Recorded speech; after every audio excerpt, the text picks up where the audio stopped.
ఉన్నాం. ఆలోచించండి, ఆగం కాకండి. 10 ఏళ్లు మోడీ ప్రధానమంత్రిగా ఉన్నాడు. ఏమిచ్చిండు తెలంగాణకు మోడీ గారు, బీజేపీ కేంద్ర ప్రభుత్వం? ఈ 10 ఏళ్లలో ఒక్కటన పనికొచ్చే పని చేసిన తెలంగాణ ప్రజలకు, తెలంగాణలోని గిరిజనులకు గాని, తెలంగాణలోని మహిళలకు గాని, తెలంగాణ రైతన్నలకు గాని, తెలంగాణలోని విద్యార్థులకు గాని మోడీ ప్రభుత్వం, బీజేపీ ప్రభుత్వం 10 ఏళ్లలో చేసిందేంది, మీరు సాధించిందేంది అని నేను అడుగుతా ఉన్నా. ఒక్క రామ మందిరాన్ని చెప్పి రాముని అడ్డం పెట్టుకొని ఇలా మళ్ళొక్కసారి ఓట్లు దండుకోవాలనే ఒక చిల్లర ఆలోచన తప్ప చేసిందేంది 5 ఏళ్లు బండి సంజయ్ ఎంపీ అని నేను అడుగుతా ఉన్నా.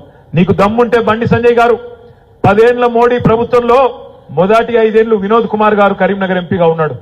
తర్వాత 5 ఏళ్లు నువ్వు ఎంపీగా ఉన్నావు. నువ్వు చర్చకు రా, బహిరంగ చర్చకు ముస్తాబాద్ లో పెడతామా, గంభీరావుపేటలో పెడదామా, తంగెళ్లపల్లిలో పెడదామా, సిరిసిల్లలో పెడదామా, ఈ కరీంనగర్ పార్లమెంట్ నియోజకవర్గంలో ఎక్కడైనా సిద్ధం.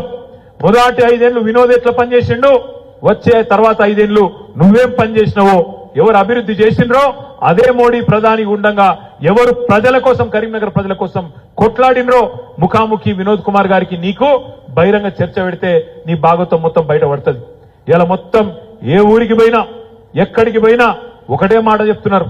ఆయనను ఎప్పుడు చూడలేదన్నా మేము, ఈ బండి సంజయ్ అంటే ఆయనను ఏదో టీవీలో చూసినాం, పేపర్లో చూసినాం తప్ప ఎన్నడు రాలే, ఎన్నడు కనవడలే అని చెప్తున్నారు.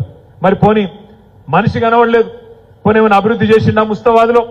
ఎక్కడైనా ఒక రూపాయి ఇచ్చిండా? ఏదైనా వర్గానికి, ఏదైనా సమాజానికి ఎవరికైనా కనీసం ఒక రూపాయి పనిచేసిండా? ఏదీ లేదు. కనీసం ఒక గుడి తెచ్చిండా, ఒక గుడి కట్టిండా, ఒక బడి తెచ్చిండా? ఏదీ లేదు. ఇవాళ వినోద్కి ఎందుకు ఓటేయాలి, బీఆర్ఎస్కి ఎందుకు ఓటేయాలని ముస్తాబాద్ ఎవరైనా అడిగితే, బడి కాడికి పోతే ముస్తాబాద్ బడి ఎంత అందంగా అయిందో అది సమాధానం చెప్తుంది. చెరువు కాడికి పోతే మత్తడి దుంకించిన చెరువు ముస్తాబాద్ చెరువు, ఆ చెరువు సమాధానం చెప్తుంది. ముస్తాబాద్ మండలంలో ఏ గ్రామానికి పోయినా మనం దవ్వించిన కాలువలు సమాధానం చెప్తాయి. ఇట్లా చెప్తూ పోతే ఎన్నో పనులు, బ్రహ్మాండమైన డెవలప్మెంట్, బ్రహ్మాండమైన రోడ్లు, బ్రహ్మాండమైన మీడియన్లు, బ్రహ్మాండంగా గ్రామ గ్రామాన మనం కట్టిన పల్లె ప్రకృతి వనాలు, మనం కట్టిన డంపింగ్ యార్డులు, నర్సరీలు, 1-2 కాదు, ప్రతి గ్రామంలో మనం చేసిన పని ఇలా ఎందుకు ఓటేయాలి? ఈ బీఆర్ఎస్ పార్టీకి, వినోద్ కుమార్ కంటే 100 పనులు చెప్పొచ్చు. ఎందుకు ఓటేయాలి బండి సంజయ్ కంటే? ఏం చెప్తావు? ఏమీ లేదు, మేమేమే బెబ్బెబ్బే. ఒకటే తెలుసు ఆయనకు, ఏదన్నా చేసి పిల్లల నెత్తి నిండా మతం పేరు మీద విషయం నింపాలి, ఆ మతం పేరు మీద రాజకీయం చెప్పాలి, చెయ్యాలి, 4 ఓట్లు దండుకోవాలి, అవతల పడాలి. నేను మీ అందరినీ ప్రార్థించేది ఒకటే, ఇటు కాంగ్రెస్ కానీ అటు బీజేపీ కానీ ఇద్దరు కూడా ఎవరు గెలిచినా, ఎవరికి ఓటేసినా ఢిల్లీలో కేంద్రంలో ఆనాడు మనం చూసినాం, వీళ్ళిద్దరు ఎవరు గెలిచినా మాట్లాడరు. ఢిల్లీ వాళ్ళు ఉసుకో అంటే ఉసుకో, డిస్కో అంటే డిస్కో, కూసోమంటే కూసుంటారు, లేవమంటే లేస్తారు తప్ప వీళ్ళకు సొంతంగా వెన్నుముక్కుండది, మన తరపున మాట్లాడే దమ్ముండదు. ఎన్నటికైనా తెలంగాణ కోసం గట్టిగా మాట్లాడేది, కొట్లాడేది ఈ గులాబీ జెండా మాత్రమే అనే మాట నేను మీకు యాద్ చేస్తా ఉన్నా. ఆనాడు ఉద్యమంలో గట్టిగా గర్జించిన, ప్రభుత్వంలో ఉన్నప్పుడు మన కోసం పనిచేసిన, మళ్లీ ప్రతిపక్షంలో కొట్లాడే సత్తా ఉన్నా అది కేవలం కేసీఆర్ దళానికి ఉంటుంది తప్ప ఇంకొకరికి ఉండదనే మాట కూడా నేను విజ్ఞప్తి చేస్తున్నా. మనం కట్టలేదా గుడులు, మనం చేయలేదా దేవుడికి సేవ? యాదాద్రి గుడి కట్టింది ఎవరు? కేసీఆర్ కాదా? కానీ మనం రాజకీయం చేసినామా? దేవుడిని అడ్డం పెట్టుకొని ఇంటింటికి ఫోటోలు పంపి యాదగిరిగుట్ట ఫోటోలు మనకు చేయరాదా? కానీ చేయలేము మనం అట్లా. ఎందుకంటే దేవుణ్ణి రాజకీయంగా వాడడం ఎందుకు అక్కరలేదు, మనం చేసిన పని చెప్పుకుందాం అనే ఉద్దేశంతో పోయినాం. అదేవిధంగా 1-2 కాదు, మాకు ఇవాళ ఆశ్చర్యం అనిపిస్తున్నది. రేవంత్ రెడ్డి గారు ఎల్లుండి వస్తున్నాడు సిరిసిల్లకు. 7 తారీఖు నాడు రేవంత్ రెడ్డి గారు వస్తున్నారంట. రేవంత్ రెడ్డి గారు వస్తున్నారు జిల్లా పోలీస్ కార్యాలయం ప్రారంభించడానికి. ఎవరు కట్టించారు పోలీస్ కార్యాలయం? కేసీఆర్ కాదా? దానికెళ్ళి పక్క కొద్ది దూరం పోతే మలక్పేటలో మనం కట్టినాం. ఆడికెళ్ళి మిడిమానేరుకెళ్ళి నీళ్లు తీసుకొని మలకపేట రిజర్వాయర్ అయిపోయింది. కొన్ని కారణాల వల్ల స్టార్ట్ చేయలేకపోయినాం, ట్రయల్ రన్ కూడా అయిపోయింది. దాన్ని కూడా చాలు చేస్తారట. సంతోషం. రేవంత్ రెడ్డికి నేను ఒకటే చెప్తున్నా, దగుల్బాజీ రాజకీయాలు బంద్ చేయి.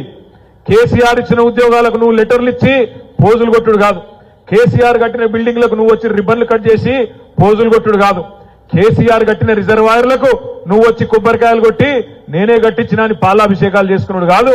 నువ్వు వచ్చి 3 నెలలు కాలే. ఈ 3 నెలల్లో నువ్వేం చేయలే, కనీసం రైతు బంధు కూడా వేయలే, కనీసం మంచిళ్ళు కరెంటు కూడా చక్కగా ఇయ్యలే. ఇవన్నీ ప్రజలకు ఎరికే. అందుకే రేవంత్ రెడ్డి గారు ఇకనైనా నీతిగా నిజాయితీగా పరిపాలించండి. మిత్రులందరినీ నేను కోరేది ఒకటే, కేసీఆర్ గారు వినోద్ కుమార్ గారిని అభ్యర్థిగా ప్రకటించిన తర్వాత మొట్టమొదటి సభ, ఎందుకంటే మన కరీంనగర్ సెంటిమెంట్, ఏ పని స్టార్ట్ చేసినా కరీంనగర్ పార్లమెంట్ లో స్టార్ట్ చేస్తే బ్రహ్మాండంగా విజయవంతం అవుతుంది అనేది మన సెంటిమెంట్. అందుకే 12 తారీఖు నాడు, ఈ నెల 12 తారీఖు నాడు కేసీఆర్ గారు కరీంనగర్ లో కరీంనగర్ కథన బేరి అనే పేరిట భారీ బహిరంగ సభను మన ఎస్ఆర్ఆర్ కాలేజీలో మనం ఏర్పాటు చేసుకుంటా ఉన్నాం. మన ముస్తాబాద్ మండలం నుంచి కూడా తప్పకుండా పెద్ద ఎత్తున వేలాదిగా కార్యకర్తలు, నాయకులు, ముఖ్యంగా ప్రతి ఒక్కరం కలిసి మెలిసి అందరం కూడా ఆ సభను విజయవంతం చేసే దిశగా ముందుకు పోదాం. 12 తారీఖు నాడు సాయంత్రం 3:30-4 గంటలకు ఎస్ఆర్ఆర్ కాలేజీలో బహిరంగ సభ ఉంటది. దయచేసి మీరు తప్పకుండా మీరు రావడమే కాదు, మన ఊరు నుంచి, మన ముస్తాబాద్ అయితే మన టౌన్ నుంచి కూడా పెద్ద ఎత్తున మరి మన వాళ్ళందరినీ కూడా తీసుకొని రావాలని చెప్పి నేను కోరుతా ఉన్నా. అదేవిధంగా రేపు మీరు చూసే ఉంటారు, గతంలో కాంగ్రెస్ ప్రభుత్వం, కాంగ్రెస్ ఆనాడు ప్రతిపక్షంలో ఉన్నప్పుడు, మన ప్రభుత్వం ఉన్నప్పుడు మనం ఎల్ఆర్ఎస్ అని ఒక స్కీమ్ తీసుకొచ్చినాం. లేఅవుట్ రెగ్యులరైజేషన్ స్కీమ్ అని ఒక స్కీమ్ తీసుకొచ్చినాం. తీసుకొస్తే ఆనాడు ఇదే రేవంత్ రెడ్డి గారు, ఇదే ఉత్తమ్ కుమార్ రెడ్డి గారు మాట్లాడారు, కాంగ్రెస్ అధికారంలోకి వస్తుంది, ఎల్ఆర్ఎస్ ఫ్రీగా చేస్తాం, ఉచితంగా చేస్తాం, ఎవ్వరు పైసలు కట్టకండి అని ఆనాడు వీళ్ళే లొల్లిపెట్టిండ్రు.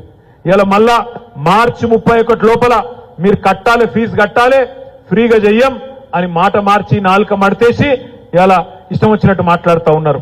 అందుకే జిల్లా పార్టీ అధ్యక్షులు తోట ఆగయ్య గారి నేతృత్వంలో రేపు సిరిసిల్ల నియోజకవర్గ కేంద్రంలో, జిల్లా కేంద్రంలో రేపు ఒక ధర్నా కార్యక్రమం కూడా ఎల్ఆర్ఎస్ ను ఉచితంగా చేయాలి, చేసి 25,44,000 అప్లికేషన్లు ఏవైతే సామాన్య పేద మధ్యతరగతి ప్రజలు ఎవరైతే అప్లికేషన్లు పెట్టుకున్నారో వాళ్లకు మీరు మాట ఇచ్చిన ప్రకారం ఉచితంగా చేయాలి, మీరు గతంలో ప్రతిపక్షంలో ఉన్నప్పుడు అయితే చెప్పినరో దాన్ని నిలబెట్టుకోవాలని చెప్పి డిమాండ్ చేస్తూ రేపు సిరిసిల్ల జిల్లా కేంద్రంలో ధర్నా ఉన్నది.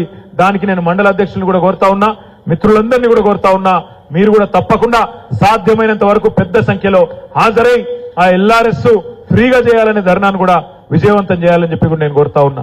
నేను మిత్రులందరికీ నేను చేసే విజ్ఞప్తి ఒకటే, ఎక్కడ పోగొట్టుకున్న దాన్ని అక్కడనే ఎత్తుక్కోవాలి.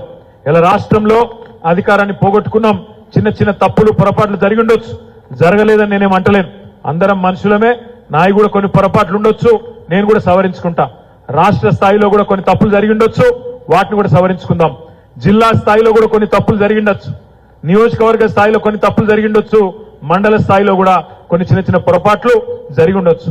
కావాలని ఎవరు మనసు నొప్పించే పనిలో, మిమ్మల్ని బాధ పెట్టే పనిలో ఎవరు చేయరు, చేయబోరు, ఎందుకంటే మీరంతా నా కుటుంబ సభ్యులు.